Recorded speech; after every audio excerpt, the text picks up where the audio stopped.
Welcome back to RPTV Weekly News Show. My name is Gabriel, and my co-hosts are Kedar, Jabin, Victoria, and Fred.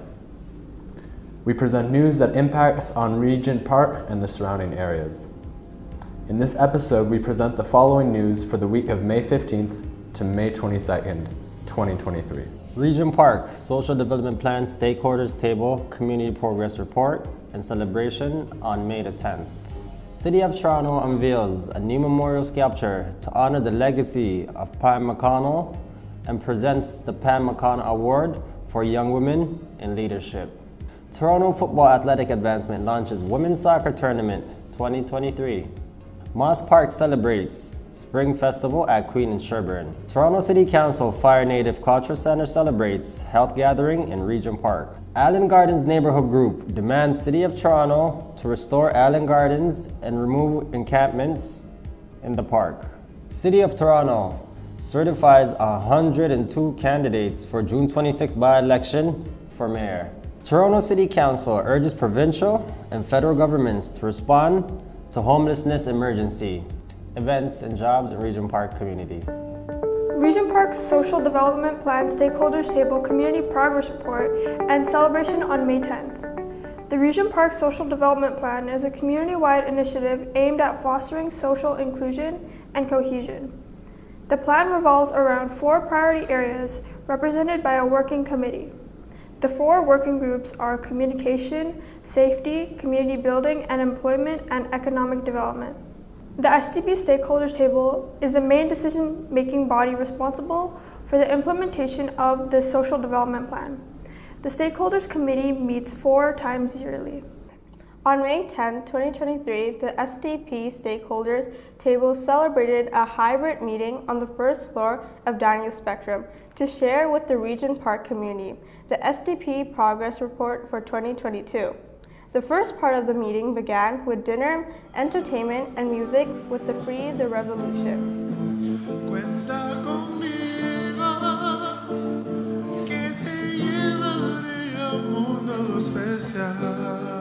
The second part of the meeting was chaired by Ismail Afra, the TCC resident co-chair, Marlene DeGenova, the market resident co-chair, and Greg Gary, the agency chair representing the Executive Directors Network and the Boys and Girls Club Toronto Kiwanis. After introductions, Greg Gary invited the community to get a special edition copy of the Catch the Flavor magazine featuring the 2023 SDP Progress Report. After land acknowledgement, Ismail Afra reminded the Purpose Stakeholders Table commitment to annually report to the community the progress that the Social Development Plan has made during the year. The community also heard the progress reports of the 4 working groups that implement the Social Development Plan in terms of what they've done in 2022 and the activities they plan to do in 2023. Walid Kogali and Joel Klassen, co-chairs of the Community Building Working Group, began their presentation with a brief summary of their work, activities, and projects in 2022 to 2023. What I'm going to quickly talk about is activities and projects for 2022 and 2023. So I'll start off with Sunday in the Park. It happened last year, and it was as big as ever. I think we had a huge turnout. We had a lot of people participate in so many activities focused on our youth, our seniors. The next thing that I'm going to quickly talk about that's a very important priority to many of us is space, right? We're all enjoying this lovely space right here at Daniel Spectrum. We have access to the 3rd floor for the community building working group and many of the grassroots organizations that are involved in community building. We have a safe space for youth, right, on our 3rd floor, thanks to the great partnership with Healing Us One and many other youth groups. I think it's important for us to realize that space is going to be a priority for our community as we move to phases 4 and 5. The rezoning application now is being considered by the city. And what we did as a community building working group is we didn't keep quiet. We got together and we got 29 organizations to inform, 29 grassroots organizations, just take that in, 29. inform our space needs report. And what that space needs report revealed is we needed a lot of outdoor space and indoor space, okay, for the many organizations that were operating in Regent Park, and some of them were operating off the park, the actual park, off the benches, okay? So the findings of that report was submitted to Tridel, which is the developer partner for phases 4 and 5, as well as Toronto Community Housing, to inform something called the Community Facilities Report. Okay, so it's a report that they have to do to ensure that they've looked into the needs of the community when it comes to space. Rashida Moon, the new TCH resident co-chair of the communication table, and Adonis Huggins, agency co-chair from communications table representing Focus Media Arts Center, presented the progress report of the communication working group, highlighting the Catch the Flavor magazine special edition 2023 SDP progress report and the journalistic work done in Regent Park TV and RPTV Weekly News to inform the community. We were doing the promotion with the Allo Neighbor app, so basically all the information is supposed to be in there, able to access from your home, from your phone, and so people can have the access without even going anywhere. So we had that. We did the promotion on that with the promotion team, myself, Lizette, and Samhar. So I believe we try to reach much people as possible. So that's a big applause. And even when I went to one of the student fair, they said, oh, the community have an app? I was like, yeah, of course we have an app. That's why we're developing our community, right? So that's a great news. And then I wish people can download that app and then, please be in there so that things can be happening a lot. Anyway, and I really want to thank Samhar and Lizette for that because they did a lot of work for that. And then please, guys, do watch RPTV for all the information happening in the community. So did you want to, we have Abraham here, who is the coordinator of the Hello Neighborhood app. So stand up, Abraham, and so if you have questions about the app, he's the one to ask. And again, it's supposed to be a one-stop shopping. You're able to get Catch the Flavor, you're able to get RPTV updates, you're able to get news about the community, events about the community, and agencies in the community. So if you want to find out what agencies are there or what agencies serve this community, you can find out there. Or if you're looking for a particular service, find out through the app. So that's the Hello Neighborhood app. However, we realize that there is more than one method to communicate and to get information, which is why we have promotion team, I guess. Why we have the Catch the Flavor magazine. So this is taken over from the Regent Park newsletter, as you know. So we will continue to produce Catch the Flavor as a e-newsletter. And there will be a print magazine, which you all have or should have with you now. They're not going to be exactly the same thing. Some of the articles will be in both, but some articles you won't find in the e-newsletter that you will find in the magazine. The e-newsletter is more about events and everything in the community as well as some articles. The magazine will very few times have events in it. So if you're looking for events that won't show in this magazine, this is more about what's going on in terms of issues in the community, what kind of concerns community members have, and might be about the larger community as well. So things about the election that's happening and anything that is considered relevant to this community will be in the printed magazine. So that will come out once a month, and same with the e-newsletter will come out once a month as well. And most of all, it's going to reflect what's going on in the SDP as well. So a very important thing that we do is we feature some of the issues, discussions that's going on in the SDP so that you know what's happening. Do you know where we can get it? And the newsletter, this magazine will be available mostly at the Daniel Spectrum. for people, and we'll be always here for sure. And then we distribute a few copies to different community groups in the area as well. So hopefully you will get somewhere. And you could always contact us for that. And we are always looking for contributions. So if you feel like making a contribution, writing an article about the community or something you're interested in the community, please feel free. We'd love to get your article, and we'll figure out where to put it. The last thing, of course, is RPTV. Do you want to say a few things about RPTV? Honestly, if I miss any meeting, I personally go in there and just to get the basic thing. I will go and find out what's happening, just to keep on touch of it. So I will definitely recommend, if you want to know your community, please do watch RPTV. So RPTV is a YouTube channel for Regent Park TV. And so we feature meetings like this that we're filming. See, our crew is right here. Say hi, crew. Yeah.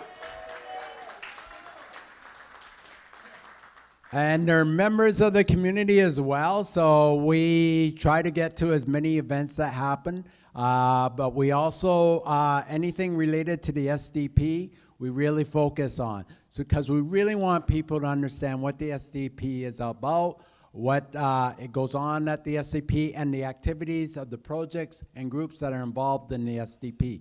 So we'll do that. We'll also film meetings that happen. We'll put meetings that go on with the planning committee meetings, and some of the working groups will also be on the YouTube channel, so you could see meetings that happen. So you can find out what's going on and hopefully inspire you to get involved. And lastly, we have something called the Regent Park Weekly News. And basically, it is your CBC news report of the Regent Park community that's not done by CBC. It's done by Regent Park TV. And yeah. Raise your hands if you saw at least one issue of Regent Park TV. Yeah. Oh, wow, what an audience. You guys are great. So keep watching. So we try every 2 weeks, we try to put news going on in the community, and whatever happens around the community, we look at safety. There's stuff about employment. There's stuff about issues going on. There's discussions that are had at the SDP. There's events that go on in the community. So our reporters are out there always trying to gather information and always trying to put it together to showcase what's going on in this community. Again, the reason why we do this is for social inclusion.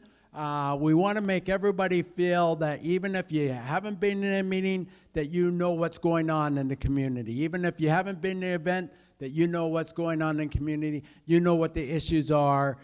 We even put safety issues that happen in the community. So again, everybody is aware of all the information that goes on. So that's our challenge.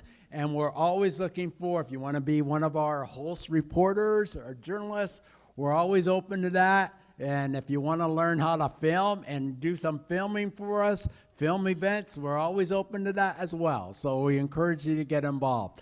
And I think did we cover everything? I think we covered everything. But anybody wants to involve with the communication team, please join us. Connect with us and we'll give our information. Yes, we meet once a month and we talk about what the content of the newspaper is, what's going on with Hello Neighborhood app. We talk about what's going on in Regent Park TV, what should we film, and really we get feedback from the community members about communications and how we could do it better. We're always looking at ways that we can improve what we do. So great to have you involved. So that's communications. Gail Lynch, co-chair of the Economic and Employment Development Table, presented a progress report highlighting the Regent Park Women Entrepreneur Group and the 2022 Moonlight Market.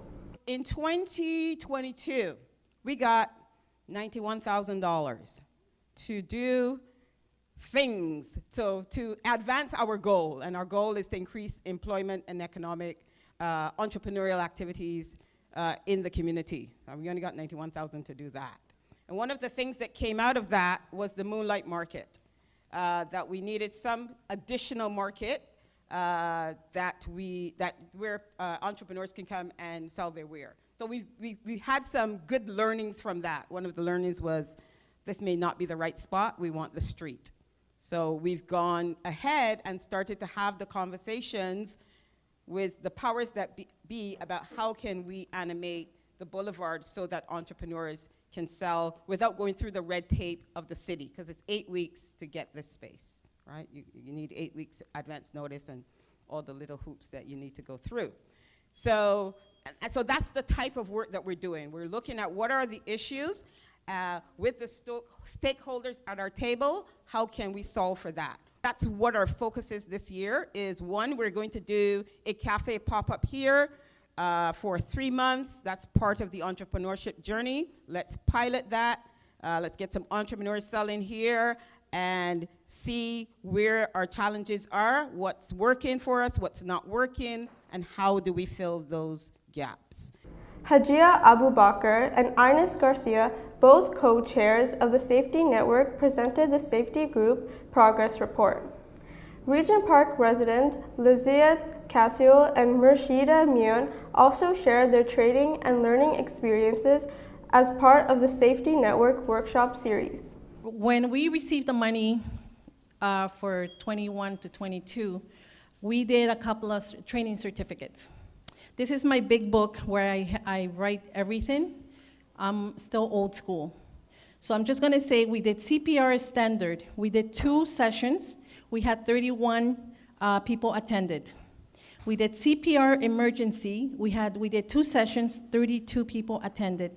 And that included food and breakfast and child mining. Speaking with confidence, we had 38 people. How to lead a meeting, we had 13. Mental health first aid, we had 41. That was three sessions. We had advocacy, 2 sessions, 31 people. Community trauma awareness, we had 33 people. In total, we had 219 participants throughout all those trainings. This time around, we did not get no grants. And it's very sad because we wanted to continue. We did evaluation in every session we did, and we heard the tenants, residents, what they would like to see, and a lot of them wanted to see some of this training that we did. But hopefully in the next round, we are going to apply again for grants. So just keep eye. We will put posters all over Regent, and we'll continue doing what it's needed in the community. Thank you. Oh, and I have Marshida and Lisette of their how they took the training, just for the experience, and even Hajia too. She did the training with us, and now she's the co-chair of safety, and she works the CLND, and now she's an animator too. So now we just want to hear from the 3 of them to say a little bit of their experience. Lisette. Thank you, Ines. Thank you. Hi, good evening, everyone. I'm Lisette Kasul.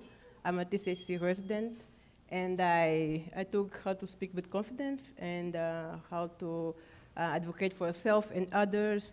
And one more? I don't know. You did a lot. Oh, how to lead a meeting. Yes.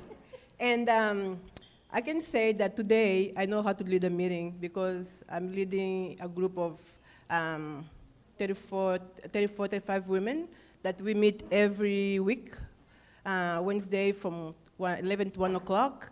And I'm one of the project coordinator, along with Mishida, Fazla, and Anika. So I do the facilitation, and it's going really well. And today we just got the good news that we can continue the program for another year.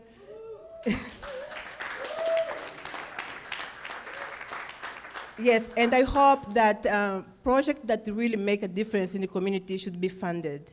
And we were very sad that we didn't get the funding to continue our program, but we got the okay from the city that we can continue for another year. And I hope that speaking with confidence and how to lead a meeting and certificate course like that and City Network is creating can come back to the community, because we need all the resident voice, and we need a better Regent Park where we can teach our children how to be comfortable, how to talk with confidence, and how to help the community grow with the revitalization, because if we don't speak, nobody can speak for us. Thank you. Thank you, Lizette. As you can see, I'm right in front of you, I'm talking. I'm pretty sure all the training I went with them, how to lead a meeting, how to speak with confidence. Honestly, this will build up a lot of skills with the people, among the people. I've been always doing volunteer behind works and this. Now I'm like in front of you guys and talking. So you can see the lot of difference. So I hope City will see this, and then they can get the funding, and rest of the women, even in our group, they need that sort of stuff. So we can able to, direct them. Please go there and do something. That's the reason we are here. And right now, because of that, whatever we took it, I guess we're running the women's group and then able to lead those up, right? Please, guys, do fund that, and then able to help the rest of the people who needs it. Not only women, also men, also anybody in the community, right? Please support them. Thank you, guys, for the hard work. After all the work groups' presentations, there were Q&A. Finally, Walid Kogali and Shane Bourne from TCHC engaged the community to fill out the survey to determine how $26.8 million in community benefits will be invested for the benefit of Regent Park. The survey deadline is June 16, 2023. The City of Toronto unveils a new memorial sculpture to honor the legacy of Pam McConnell and present the Pam McConnell Award for Young Women in Leadership.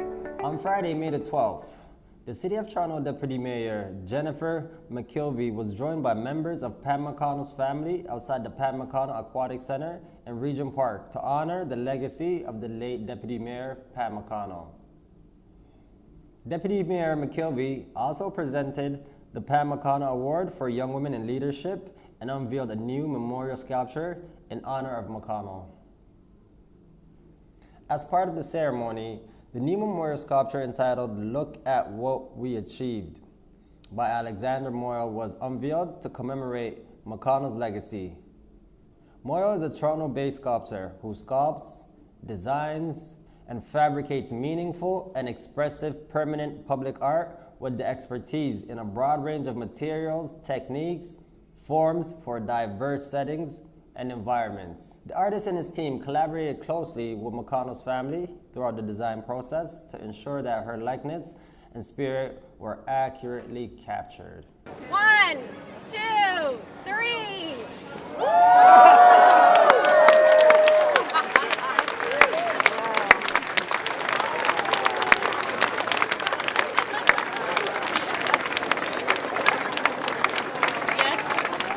The Pam McConnell Award for Young Women in Leadership is an annual award that was created in 2018 in the memory of the late Deputy Mayor, who passed away in 2017.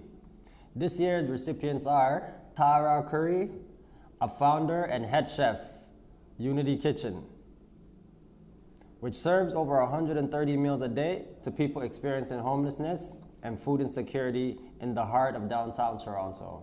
Hani Nan, founder of the book Arts Music, BAM Collective, the community hub that empowers youth and equity-deserving people throughout policy, art, innovation, and community engagement. The annual award in her honor is open to young women between the ages of 16 and 29 who demonstrate leadership and volunteerism, show a commitment to social justice, and inspire other young women. Pam McConnell was known for advocating for Toronto's most vulnerable residents in her role in the revitalization of Regent Park Neighbourhood. She worked hard to ensure the neighborhood had resources and amenities such as a local park and pool to help the community thrive. Moss Park celebrates Spring Festival at Queen in Sherbourne. On Saturday, May 13, Moss Park community celebrated a Spring Festival with food, live music, games, raffles, and more from 1 to 4 p.m. at a green space in the intersection of Queen and Sherbourne Streets. The community event was brought by the Neighbourhood Information Post and City of Toronto. City Councillor Chris Moyes, MPP Christine Wontam, and MP for Toronto Centre Marcy Ian were also at the festival to connect with community members. Toronto Football Athletic Advancement, TFAA, launched a women's soccer tournament in Regent Park. On Saturday, May the 6th, Toronto Football Athletic Advancement held their first women's soccer tournament in the neighborhood. A day full of competition and fun. Free of charge, young women took the field in the Regent Park South Ice Rink to show their playing skills, teamwork, in a 6v6 soccer formation. This event is the first ever women's soccer tournament in Regent Park and will be organized annually by TFAA. Kedar Ahmed, which is me, an RPTV reporter, was there to interview community members. Welcome, my name is Kedar Ahmed and I'm with RPTV. And today I'm here in Regent Park covering the women's soccer tournament. My name is Will Sadiq. I run marketing and events at TFAA, and today's our first annual TFAA Women's Futsal event here in Regent Park. How you doing? My name is Kevin Zavalos. I'm with Toronto Football Athletic Advancement. Right here, if you guys see, we have the Futsal for All event. It's our women's tournament portion. What we're trying to do is we're trying to bring awareness to women's futsal, women's soccer, and give them an opportunity and access to a space to play for. All right, it's free of charge. We're going to do this annually, and we're going to continue to provide for youth and men as well. Hey guys, my name is Paula, and I am here today at a women's soccer tournament and in Regent Park. And I'm here as a volunteer. When I heard about this, I was really excited because I've never actually gone for a women's soccer tournament before, so this is a really new experience for me. Thank you. Hi, my name is Joanne.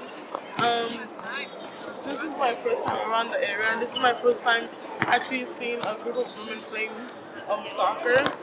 So it's actually really nice, and the fact that it was mostly men that organized the thing, it's really empowering, and just looking at it makes me feel inspired. Hi, my name is Connie.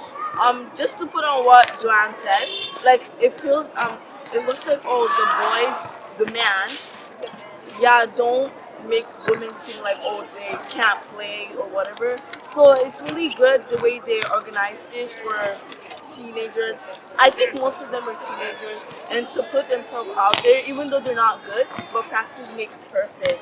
Yeah. And plus, we need to get our hours. Yeah, so we're so excited to be here.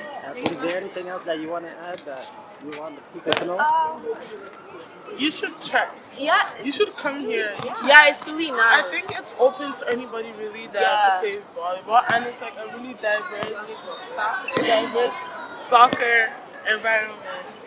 Yeah, it's really nice. So yeah, I'm really excited to be here. Yeah, because actually it's like my first time seeing women, like a bunch of women. Yeah. I haven't actually seen any like in TV, like watching a soccer game. Yeah, so this is pretty cool, right? Yeah, it's a good experience. Well, thank you, ladies, for your time. Thank you for partaking. And I appreciate you very much. Yeah. Enjoy the rest of the tournament. Yeah, thank you. You're welcome. Thank you. In the finals of the soccer football tournament, Soccer Sisters played Random FC in the finals, and the latter won the tournament. Toronto Council Fire Native Cultural Centre celebrates health gathering in Regent Park. On May 11, 2023, Toronto Centre Fire Native Culture Centre celebrated health gathering, restoration of identity, Indigenous knowledge, and health at Daniel Spectrum Ada Slate Hall. The event brought together urban Indigenous community members, service providers, and allies to share and gather knowledge about holistic health and well-being. There were singing by Red Bear singers, community engagement activities, door prizes, and light refreshments. There were also one-on-one assessments with Toronto Public Health Dental Clinic, Chiropractic Memorial College of Canada, Indigenous Diabetes Health Circles, knowledge keepers, and more. Hi, my name is Laurie Okimawano. I'm also known as Woman of the West. I am Cree from Attawapiskat First Nations. I am from the Bear and the Wolf Clan. So Toronto Council Fire has been involved in doing many health fairs in the past few years. And thankfully this year we're able to hold it in person. We haven't been able to do this event for the past few years due to the pandemic. But what this really is bringing all the agencies within Toronto that really service our community as Indigenous people. And the focus is around health and how our mental health, our physical health, our spiritual health. And so we have all these health providers that come here today to really lend their support in their resources to our community and how they can get these and service these resources within our community. And we're really happy that we're able to do this today. It shows that we are all connected together and that our supports are important for our people to continue to heal, to revitalize who we are as Indigenous people and maintain our health in all areas of our life. As an Indigenous person, I know very well that many of our Indigenous people that come to this big city, we're coming from smaller communities. And once we enter this city, we sometimes find ourselves lost within the big city. And you do see people become homeless. They were people that were housed at one point in their communities. And in fact, you can talk about the communities that have been sent out of their homes right now due to floods. In particular, my community from Attawapiskat, they're being shipped to a big city to house them during that time. And it's it's a culture shock to us. So at least as an Indigenous agency here in Regent Park, we service all people, all Indigenous people as well, all non-Indigenous people as well. We bring awareness through all different forms of services. And so we're so lucky that we are able to service people that live within Toronto and people that visit Toronto from other Indigenous communities.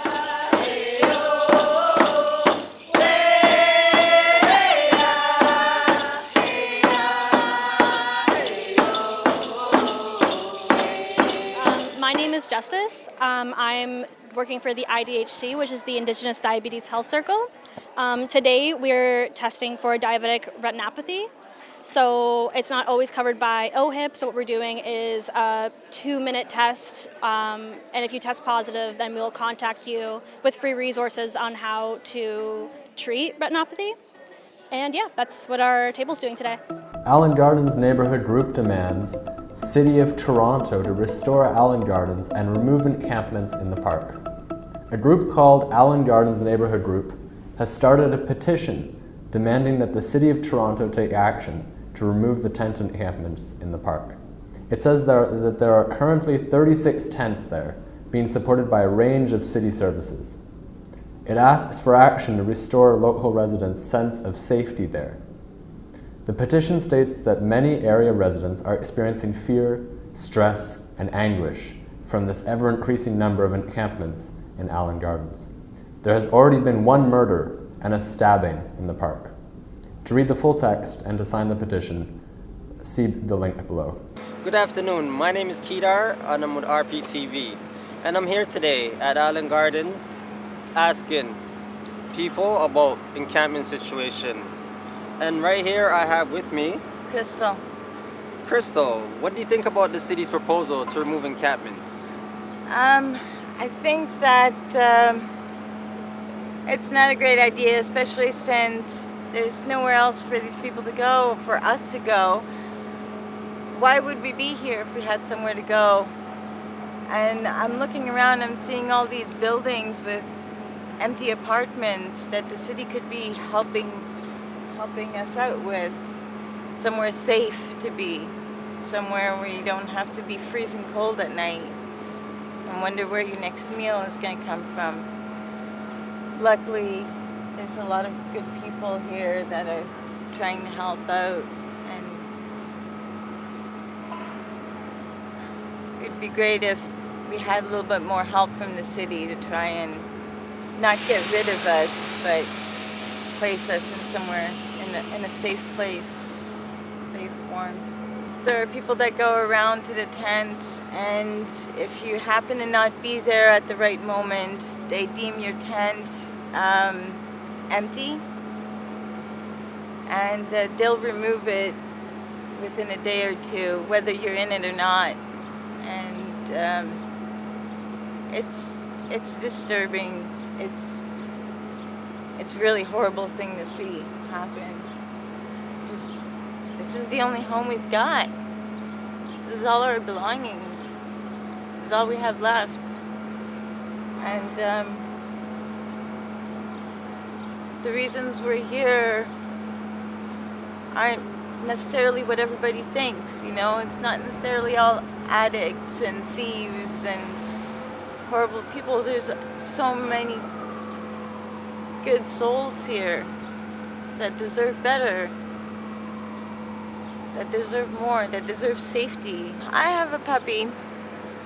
We were illegally evicted from our apartment as we were helping other people who were on the verge of eviction, so that put us on the blacklist, you know. That put us on the list of people that they wanted to get rid of. I think homelessness is a real problem at the moment. The rents are up almost doubled since the pandemic started. So in 2 years, if we're expecting 50% of the rent to go up, I would think as a person who works, it's still like it's difficult for me. So I wouldn't know how it would affect these people that are living below minimum wage and below minimum living wage as well. And we've seen like this go up, the number of people that are here double in the last month or so, and I think that's unfair to us as people who live in the city and work hard, pay taxes, and we're still not seeing any real help. So we would like to see some rent control and some sort of regulation in how homelessness works. I think that would be helpful. The least we should all deserve is a home, a safe place to go, food, water, and if we're fighting for the basics, how are we going to grow as a city? So I think removing them is not the answer. I think finding a long-term solution is really a good answer to it. Thank you so much. You said it real well, Sonia. Removing them is not the answer. I feel the exact same way. A long-term solution should be what they're aiming to achieve. Yes. Is there anything else that you would like to add? No, I think we work really hard as Torontonians, and we deserve a better place, a better city, a better set of people that govern us and that help us through a lot of things that basics, like food, shelter is basics. We would like to grow past that, and it shouldn't be this hard. Toronto City Clerk certifies 102 candidates for June 26th by-election for mayor. Toronto City Clerk John D. Eveledge has certified 102 candidates for Toronto's 2023 by-election for mayor. Advanced voting days will run from Thursday, June 8th to Tuesday, June 13th, and Election Day is Monday, June 26th. The official list of candidates is available on the Toronto Elections webpage. This is the highest number of candidates ever registered for mayor of the amalgamated City of Toronto, surpassing the previous record of 65 candidates in the 2014 municipal election. Toronto City Council urges provincial and federal governments to respond to homelessness emergency and approves changes to warming centre operations. On May 12th, City Council voted to declare homelessness an emergency and urge other orders of government to provide urgent assistance. Toronto City Council also voted to support the expanded operation of warming centres and work to improve access to space and health services for people experiencing homelessness. Council approved several staff-recommended changes to winter services planning to support those experiencing homelessness, including changes to the criteria for activating warming centres and the creation of an interdivisional and city agency working group to identify public and privately owned locations for use as warming centres and 24-hour respite sites. And now for events and jobs in Regent Park community.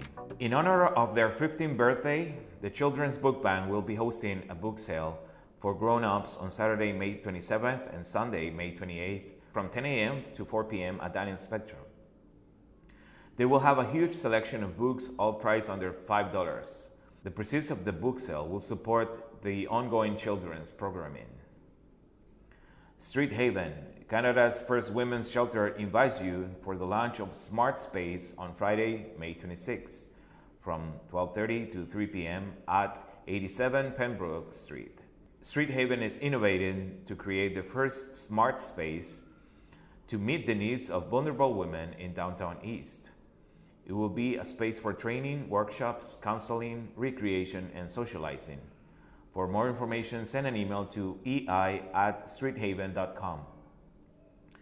Doors open, Toronto Cultural Bazaar on May 27th, 2023 at Daniel Spectrum. There will be live music, raffles, henna, multicultural food, and more. Yoga in the Park with Ada Kate every Tuesday at 7:30 p.m. on the other side of the Pam McConnell Aquatic Center. For more information, contact adakate@gmail.com. And now for jobs and training opportunities. Build Her Up, multi-sports, professional and personal development program presented by TCHC and Heart House U of T. This is a 6-week after-school program for female tenants aged 13 to 19, providing opportunities to learn the fundamentals of sports, team dynamics, and professional and personal skills development. Every Friday, May 5th, 2023 to June 9, 2023, from 5 to 7:30 p.m. Send complete registration to Caitlin Wallace at torontohousing.ca. TCAC and Tridel calling all small business owners in Regent Park. Are you a Regent Park resident with a small business? Do you offer catering, photography, create handmade goods and other goods and services? Join their small business directory and get connected to business opportunities in the community. If you have questions, email csr@tridel.com. Apply for BOLD Women in Construction, Scholarship and Mentorship. Successful applicants receive $500 and are connected to a female mentor from their own or similar construction skill trade. And that was all for events and jobs. See you next week. And that's all for today's show. My name is Kedar. My co-hosts are Gabriel, Fred, Victoria, and Jabin. We'll see you all next week.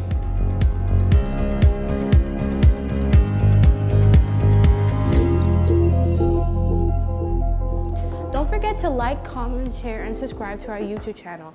And please follow our social media platforms. For more information, check out our website.